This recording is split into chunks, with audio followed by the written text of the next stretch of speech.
De plus en plus de collectifs de citoyens s'opposent à la pose du compteur intelligent Linky. Pour en savoir plus, je suis allée enquêter auprès des citoyens éclairés qui se battent à Lorient Agglomération. Bonjour, alors je m'appelle Danielle Bouvin. Je suis la présidente de l'association Les Citoyens Éclairés qui s'est montée sur le pays de Lorient. Je m'appelle Marie-Jeanne Paris, je suis retraitée, donc j'ai travaillé 20 ans à France Télécom je suis dans le collectif Linky de Pleumeur, donc de cette ville. Mais je suis aussi donc membre du bureau de l'association Les Citoyens Éclairés. C'est l'association qui reprend tous les collectifs sur la communauté de communes, c'est-à-dire les 25 communes de la communauté de l'agglomération de Lorient.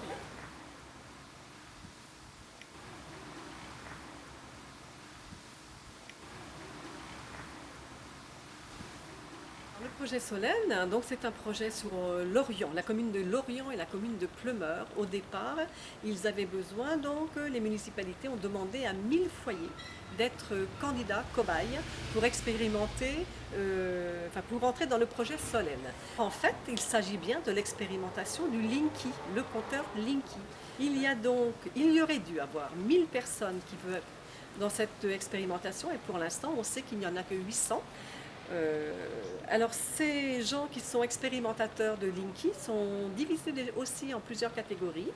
Il y a des personnes à qui on ne demande absolument rien, qui ont juste le compteur Linky, on leur demande rien. Et il y a un autre panel de personnes à qui vont vraiment servir de cobayes. Par exemple, on leur supprime l'électricité 1 heure par jour ou 2 heures. Voire 4 heures. On a eu un couple de cobayes qui nous a dit qu'on leur coupait l'électricité pendant 4 heures. Ou la veille, ils reçoivent un SMS et on leur dit demain, on vous met que 3 kW de puissance, alors qu'ils ont normalement une puissance de 9 kW. Donc on leur dit de débrancher tous les appareils qu'ils peuvent et puis c'est des gens qui ne peuvent rien faire chez eux. Alors il y a une troisième catégorie de personnes qui, eux, on leur fait croire qu'on leur injecte du CPL et c'est faux. Et donc on attend de voir leur réaction. Alors il ne faut pas oublier que dans le même temps, il y a des études qui sont faites avec l'UBS de Lorient, enfin l'université donc Bretagne Sud. Il y a là des ingénieurs qui travaillent sur ce fameux projet Solène, ils sont là-dedans.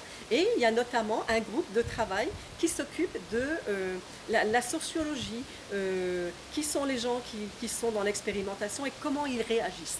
Ce sont vraiment des cobayes, comment les gens réagissent à 1 heure de coupure, à 2 heures, à 3 heures, à 4 heures. Ouais, ce sont vraiment des rats dans une cage mais bon, ils ont été volontaires. Si je comprends bien, actuellement on pose Linky sur la commune de Pleumeur, alors que l'expérimentation Solène n'est pas encore terminée. Absolument. Y a-t-il aussi un suivi médical, par exemple, par rapport à l'exposition aux ondes? Aucune. Il n'y a aucune étude sanitaire qui est faite en parallèle. Le projet Solène a démarré à quel moment? C'était en février 2014. Et il reste encore 1 an. Peut-être 3 ans, il reste encore 1 an. Vous dites qu'il y a quelqu'un qui a dû changer tous ses appareils ménagers. Je crois la cafetière électrique, ça passait par la cafetière électrique, la machine à laver le linge. Elle a eu 3 fois le dépanneur pour le chauffe-eau, pour le ballon d'eau chaude. C'est horrible, c'est l'horreur. On a d'ores et déjà rassemblé un certain nombre de témoignages. Donc, témoignages de casse de matériel. Par exemple, un monsieur qui habite Quéroc ici, chez qui l'ordinateur a grillé quand on a posé le Linky chez son voisin non mitoyen. Et lui a eu des palpitations à ce moment-là. Alors des appareils grillés, on a eu lave-linge, porte de garage, téléviseur, ordinateur, panneaux solaires. Enfin, il y a déjà un certain nombre de matériel. J'en ai une autre, une petite dame, mais elle ne veut pas qu'on dise son nom et qu'elle marche avec moi aux AVF. Ils lui ont installé le compteur, elle ne savait pas ce que c'était non plus. Et quand ils lui ont installé ce compteur, la portail du garage. Donc elle a un portail automatique au garage. La cellule du portail automatique cramée. Des problèmes de santé. Donc on a une personne, là, la dernière qui est venue nous voir, qui a vraiment des brûlures sur la poitrine.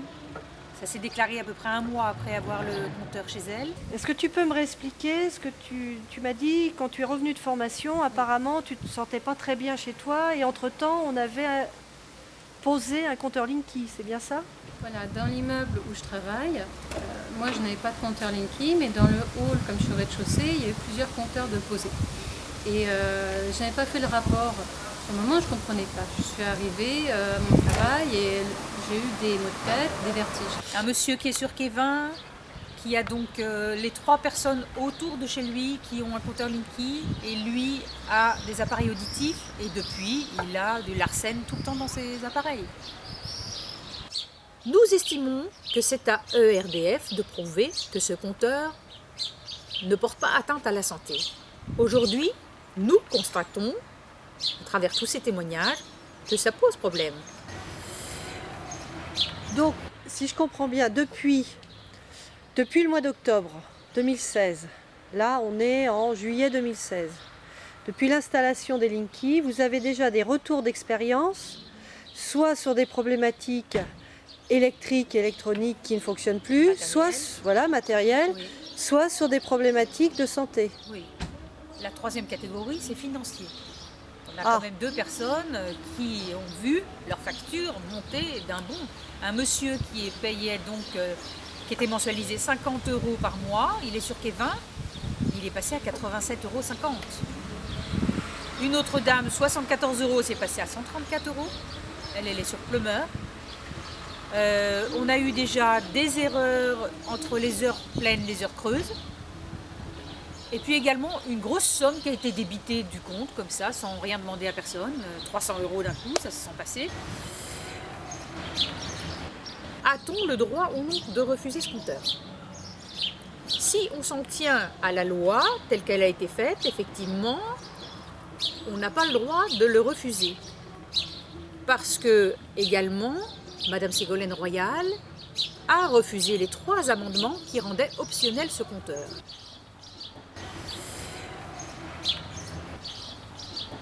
Explique-moi le cas de cette dame qui est venue avec vous à Que Choisir et qui, je crois, a refusé Linky, mais se l'est vue quand même imposer. Cette dame qui habite Guidel, qui était partie en vacances, qui avait déjà fait ses courriers recommandés. Elle avait eu un appel d'Otifrance au mois de juin et elle avait donc demandé d'attendre qu'elle soit rentrée, qu'on ne touche pas à son compteur. Et voilà, le monsieur d'Otifrance avait demandé quelle était la date de son retour, elle ne savait pas trop, voilà. Et à son retour, en fin de compte, elle a trouvé un courrier dans la boîte aux lettres et on avait changé son compteur le 30 juin. Alors là, moi ce que j'ai ressorti de Que Choisir, d'intéressant, c'est l'inadéquation entre la conception du compteur et les objectifs qu'on lui a fixés ultérieurement. Linky n'apporterait quasiment rien aux consommateurs en matière de maîtrise de l'énergie. Là où ils ont raison, c'est qu'effectivement, il faut aujourd'hui transformer cette loi. On n'est quand même pas obligé de subir ce compteur et de se faire empoisonner chez nous à nos frais, en plus. Alors, moi je voudrais bien quand même rappeler cette histoire de directive européenne qui est du 5 avril 2006 et qui dit « Les compteurs individuels ne doivent être déployés que si cela est techniquement possible, financièrement raisonnable, proportionné compte tenu des économies d'énergie potentielles. » Il y a d'ailleurs plusieurs pays en Europe qui ont refusé d'installer ces compteurs communicants. Ils ont fait leur compte et ils ont estimé que ça n'était pas intéressant pour eux. Qu'est-ce qui s'est passé en France? C'est la société Capgemini qui a conduit cette étude, qui devait couvrir la période 2011-2038. Et dans cette étude, on a omis de budgétiser le remplacement de ces compteurs et de ces concentrateurs, la 2e génération. Donc là, on est à 7 milliards. 7 milliards, ça coûte, ça veut dire que ça va être au moins 14 milliards.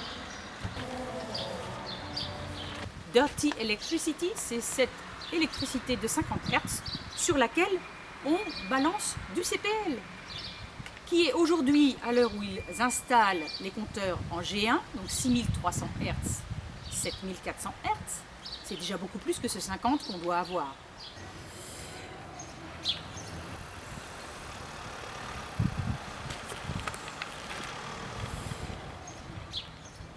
Ce compteur est prévu pour fonctionner avec un émetteur radio Linky, une sorte de petite clé USB qui va se fixer dessous. Et là, c'est du 800 MHz d'office.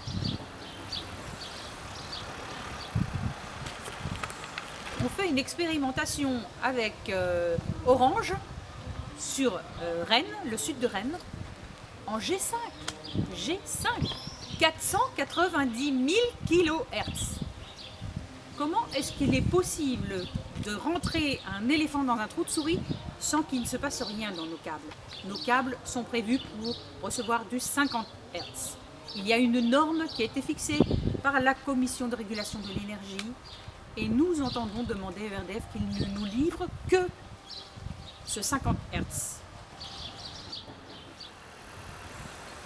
Ce compteur est prévu pour être transformé et aller jusqu'en G5. Donc même si aujourd'hui certains n'ont pas de problème, qu'est-ce qui va se passer demain?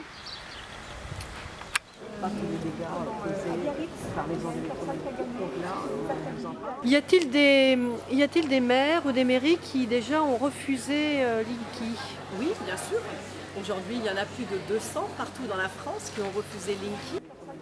Ici, la communauté de communes a déjà délégué, ils ont donné la concession, ils ont transféré.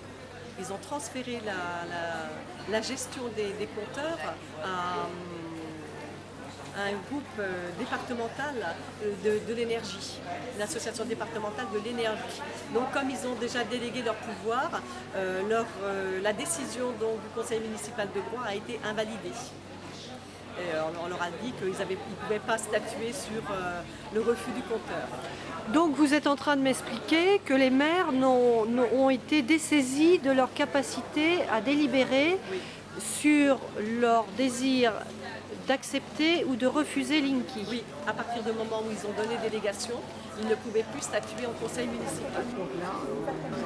Qui est actuellement le propriétaire de Linky sur l'agglomération lorientaise, Pleumeroise, puisque vous me dites qu'il y a une délégation qui est donnée à un organisme départemental pour la gestion des compteurs, mais la communauté de communes, l'agglo, normalement, doit garder la responsabilité si elle garde la propriété. Absolument. Oui, alors ça c'est toujours un point d'achoppement parce que les compteurs font partie des biens immeubles et ils font partie du terrain de la commune. Et ils appartiennent aux municipalités. Ils ne transfèrent, d'ailleurs à ERDF, ils ont transféré uniquement la gestion du réseau, la gestion des compteurs et au syndicat départemental, ils n'ont transféré également qu'une gestion, une délibération. La propriété du compteur reste aux communes. La commune, il faut bien qu'elle se mette dans la tête qu'elle est propriétaire des lieux parce qu'elle est propriétaire du compteur et les assurances, c'est sur elle qu'elle tombera et pas sur d'autres. Refuser Linky, mais pour être cohérent, il faut aussi refuser les autres sources de pollution électromagnétique, ou les doser. L'exemple du projet Solène nous porte à nous poser plusieurs questions. Celle du principe de précaution, qui n'est pas respecté, celle de la démocratie, qui voudrait que les citoyens puissent être écoutés et avoir le choix, celle du respect de chaque individu, celle de la transparence. Car ni les maires, ni ERDF et Enedis, ni EDF ne vous proposeront de contrat stipulant les liens qui vous lient, que ce soit pour la responsabilité ou les modalités de fonctionnement de Linky. Celui de la validité de nos chartes si elles ne sont pas respectées. Je rappelle l'article 1 de la charte de l'environnement 2005. Chacun a le droit de vivre dans un environnement sain et respectueux de sa santé. Celle du modèle de société que nous voulons. Linky, comme tous les objets connectés, nous prépare au monde de demain. Au nom des nouvelles technologies et du progrès, sommes-nous prêts à accepter d'être branchés à l'inessentiel? Et quid de nos libertés individuelles?